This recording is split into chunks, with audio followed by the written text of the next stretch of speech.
বাংলাদেশের ত্রয়োদশ জাতীয় সংসদ নির্বাচনে ভূমিধস বিজয় পাওয়া বিএনপির চেয়ারম্যান তারেক রহমানের সঙ্গে ফোনে শুভেচ্ছা জানান ভারতের প্রধানমন্ত্রী নরেন্দ্র মোদী। বাইরে থেকে এটি ছিল কূটনৈতিক সৌজন্য, কিন্তু ভেতরে ছিল অনেক হিসাব। কারণ দুই দেশের সম্পর্ক এখন শুধু ইতিহাস বা আবেগের উপর দাঁড়িয়ে নেই, এটি দাঁড়িয়ে আছে $16 বিলিয়ন বাণিজ্য, 1000 মেগাওয়াট বিদ্যুৎ, ট্রানজিট করিডোর এবং আঞ্চলিক নিরাপত্তার বাস্তবতার উপর।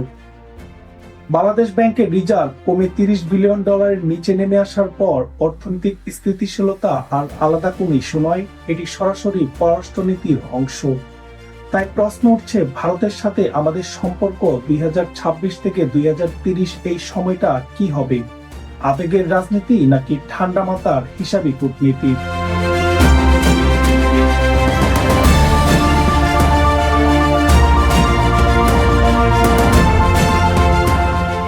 এই ধরনের ভিডিও নিয়মিত পেতে আমাদের চ্যানেলটি সাবস্ক্রাইব করুন।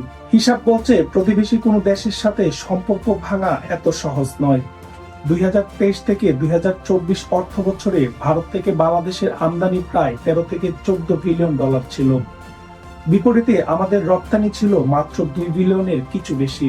বড় বাণিজ্য ঘাটতি এখানে স্পষ্ট। একই সঙ্গে বাংলাদেশ ভারত থেকে 1160 মেগাওয়াটের বেশি বিদ্যুৎ আমদানি করেছে, যা দেশের মোট উৎপাদনের উল্লেখযোগ্য অংশ। অন্যদিকে উত্তর পূর্ব ভারতের জন্য বাংলাদেশের ট্রানজিট আরো ব্যবহার বেড়েছে। অর্থাৎ অর্থনৈতিক এবং ভৌগোলিক বাস্তবতা দুই দেশকে পরস্পরের সঙ্গে ভেদে রেখেছে। কিন্তু অর্থনীতির এই বাস্তবতার পাশে দাঁড়িয়ে আছে জনমতের আরেক বাস্তবতা। ভারতের সঙ্গে সম্পর্ক হবে সমতা আর ন্যায্যতার ভিত্তিতে। এই আবেগের কেন্দ্রে আছে তিস্তা চুক্তি। 2011 সাল থেকে জ্বলে থাকা পানি বন্টন চুক্তি শুধু কাগজের বিষয় নয়। শুষ্ক মৌসুমে তিস্তার প্রবাহ কমে গেলে উত্তরাঞ্চলের কৃষক সরাসরি তার প্রভাব অনুভব করে, যেখানে প্রতি বছর প্রায় 100 থেকে 200 কোটি টাকার মতো লোকসান হয়। সীমান্তে হতাহতের ঘটনা আগের তুলনায় কমলেও পুরোপুরি বন্ধ হয়নি। এটিও জনমনে স্পর্শকাতর ইস্যু।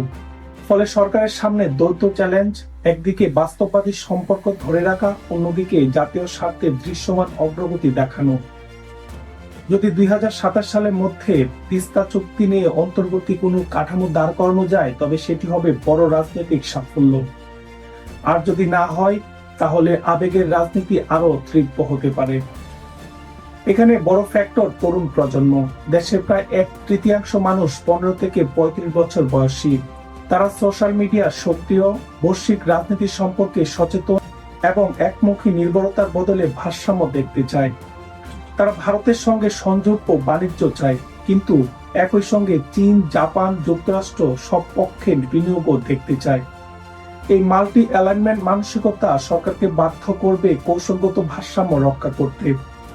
2026 থেকে 2028 সময়কালে যদি একাধিক শক্তির সঙ্গে বড় বিনিয়োগ চুক্তি হয়, তবে ভারতের উপর একক নির্ভরতা কমিয়ে দর কষাকষির অবস্থান শক্ত করা সম্ভব হবে। তবে আসল টুইস্ট লুকিয়ে আছে 2028 থেকে 2030-এর ভূরাজনীতিতে। ইন্দো প্যাসিফিক কৌশল, বঙ্গোপসাগরের গুরুত্ব এবং সরবরাহ চেইনের পুনর্বিন্যাস দক্ষিণ এশিয়াকে নতুন প্রতিযোগিতার কেন্দ্রে নিয়ে আসতে পারে। ভারতের জন্য শিলিগুড়ি করিডোর একটি সৌর কিন্তু অত্যন্ত গুরুত্বপূর্ণ লাইফলাইন। অন্যদিকে বাংলাদেশের ভৌগোলিক অবস্থান উত্তর পূর্ব ভারতের বিকল্প সংযোগ পথ হিসেবে কৌশলগত গুরুত্ব অনেক বাড়িয়েছে। আঞ্চলিক উত্তেজনা বাড়লে ভারতের নিরাপত্তা অগ্রাধিকার বাড়বে। ফলে সম্পর্কের ভাষা হবে অনেক কঠোর। কিন্তু সম্পূর্ণ বিচ্ছেদ বাস্তবসম্মত নয়, কারণ অর্থনৈতিক আত্মনির্ভরশীলতা অনেক গভীর। বরং সম্ভাব্য চিত্র হলো সম্পর্ক আরো হিসাবি হবে, বেশি লিখিত চুক্তি, বেশি দর কষাকষি, যেখানে থাকবে কম আবেগ। সব মিলে 2026 থেকে 2030 বাংলাদেশ ভারত সম্পর্ক ভাঙনের পথে নয়, বরং রূপান্তরের পথে হাঁটতে পারে। বন্ধুত্ব থাকবে, তবে প্রতিটি আলোচনায় থাকবে শর্ত ও সমীকরণ।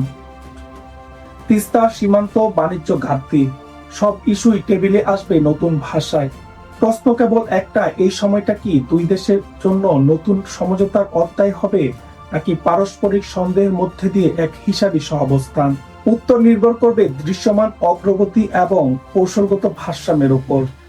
যার ইঙ্গিত আমরা হয়তো দেখতে শুরু করব 2027-এর ভেতরেই। সবাইকে ধন্যবাদ। আল্লাহ হাফেজ।